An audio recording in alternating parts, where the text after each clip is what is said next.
Apakah dengan dia mati menebus dosa, otomatis semua orang diselamatkan? Tidak, saudara. Itu hanya bisa menyelamatkan orang-orang yang percaya kepada dia, yang menerima dia sebagai Tuhan dan Juru Selamat pribadinya yang boleh diselamatkan. Ini yang dikatakan dalam Yohanes 3 ayat 16. Karena begitu besar kasih Allah akan dunia ini, sehingga dia mengaruniakan anaknya yang tunggal, supaya setiap orang yang percaya kepadanya tidak binasa, melainkan beroleh hidup yang kekal. Yang percaya tidak binasa. Yang tidak percaya mesti binasa. Karena itu, bagi semua orang yang tidak percaya Yesus, mereka harus binasa. Termasuk Yahya Waloni ini harus binasa, masuk neraka. Biar Yahya ini berkoar-koar sedemikian rupa, menyerang kekristenan secara membabi buta hari ini. Tapi satu hari, dia menangis darah pun di dalam neraka tidak akan bisa menyelamatkan dia sama sekali. Karena itu Yahya, kalau ada kesempatan untuk bertobat dan kembali kepada Tuhan, sebaiknya Anda kembali kepada Tuhan. Kalau tidak, satu hari Anda akan menangis darah di neraka, tapi itu tidak akan menyelamatkan. Tidak ada kesempatan untuk bertobat lagi. Jadi saudara, keselamatan itu, keselamatan di dalam kekristenan itu bergantung pada tangan Tuhan dan bukan pada usaha manusia. Sekarang saya tanya kepada saudara, lebih pasti mana? Kalau keselamatan saudara ada di tangan Tuhan atau ada di tangan saudara, lebih pasti mana? Saudara, menurut saya lebih pasti kalau ada di tangan Tuhan. Tuhan yang maha kuasa, Tuhan yang mempunyai segala isi semesta ini. Dia menjamin keselamatan kita. Ataukah dia menyerahkan pada usaha kita sendiri? Saudara pilih yang mana? Kalau mau pilih usaha sendiri, terserah. Tapi tidak ada jaminan apapun bahwa saudara akan diselamatkan. Mungkin saudara mengatakan bahwa nanti pada akhir zaman nanti, Tuhan akan menimbang amal saudara dan juga dosa saudara.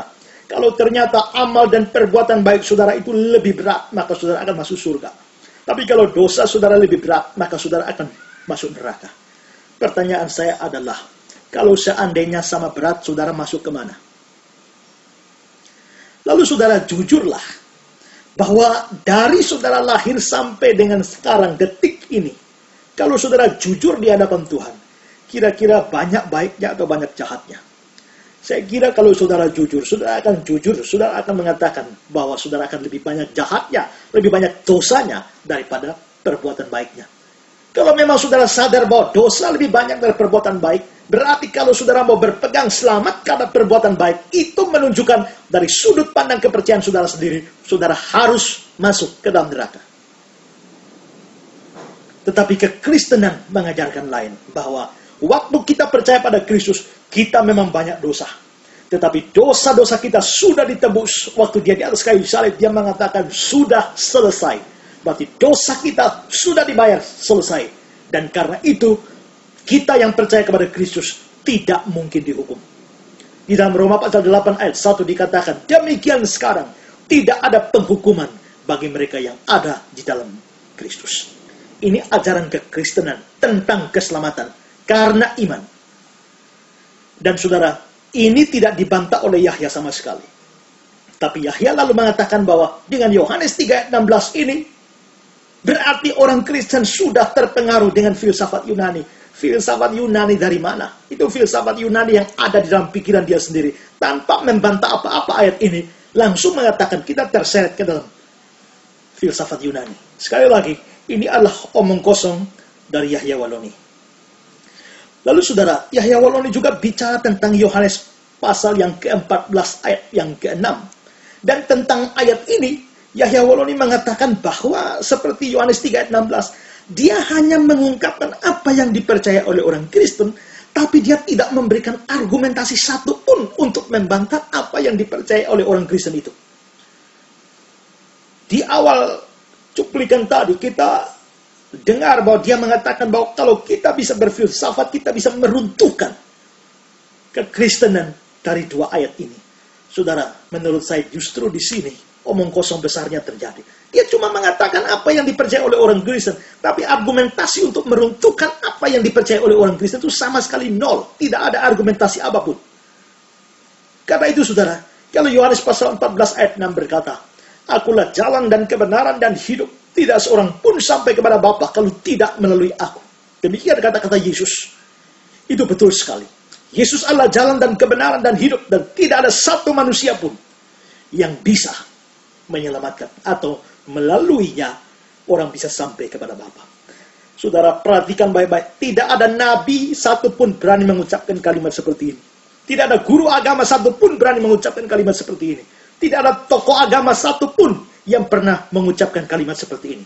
Kalimat semacam ini hanya pernah keluar dalam sejarah dari mulut satu orang, yakni Yesus Kristus. Akulah jalan dan kebenaran dan hidup. Tidak ada seorang pun sampai kepada Bapa jikalau tidak melalui aku. Ini juga senada dengan apa yang dikatakan oleh Petrus di dalam Kisah Rasul pasal 4 ayat 12. Di bawah kolong langit ini tidak ada nama lain yang diberikan yang olehnya manusia boleh diselamatkan. Hanya nama Kristus Yesus yang bisa menyelamatkan. Karena itu, kalau kita percaya sungguh-sungguh pada Kristus, kita pasti sampai surga. Karena Dia adalah jalannya. Tapi orang yang tidak percaya kepada Yesus, mereka tidak mungkin sampai kepada Bapa di surga. Tidak mungkin diselamatkan. Nah, jadi ingat baik-baik saudara. Apa yang Yesus ucapkan ini penting sekali. Semua orang yang tidak percaya tidak mungkin diselamatkan. Termasuk Yahya Waloni yang tidak percaya Yesus. Menurut saya dia tidak akan pernah bisa diselamatkan. Justru dia akan masuk ke dalam neraka selama-lamanya.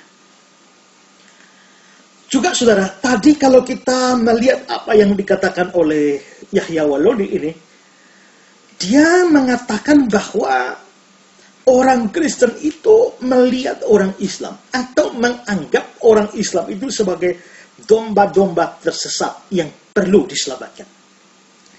Nah, saudara, pertama-tama saya ingin mengatakan dulu bahwa istilah domba itu adalah memang gambaran Alkitab terhadap orang-orang beriman atau orang-orang percaya. Bangsa Israel itu dianggap sebagai kawanan domba dengan Tuhan sebagai gembalanya. Daud sendiri dalam Mazmur pasal 23 mengatakan, Tuhan adalah gembalaku yang baik. Dan karena itu Yesus datang ke dalam dunia, Dia juga menyebut dirinya sebagai gembala. Sekarang pikirkan saudara, jikalau di dalam perjanjian lama, umat Israel disebut sebagai domba-domba, dan Allah itu adalah gembalanya. Di dalam Mazmur 23, Daud menyebut dirinya sebagai domba dan Allah atau Tuhan adalah gembalanya. Sekarang di dalam perjanjian baru, Yesus sendiri datang dan mengatakan dirinya adalah gembala yang baik.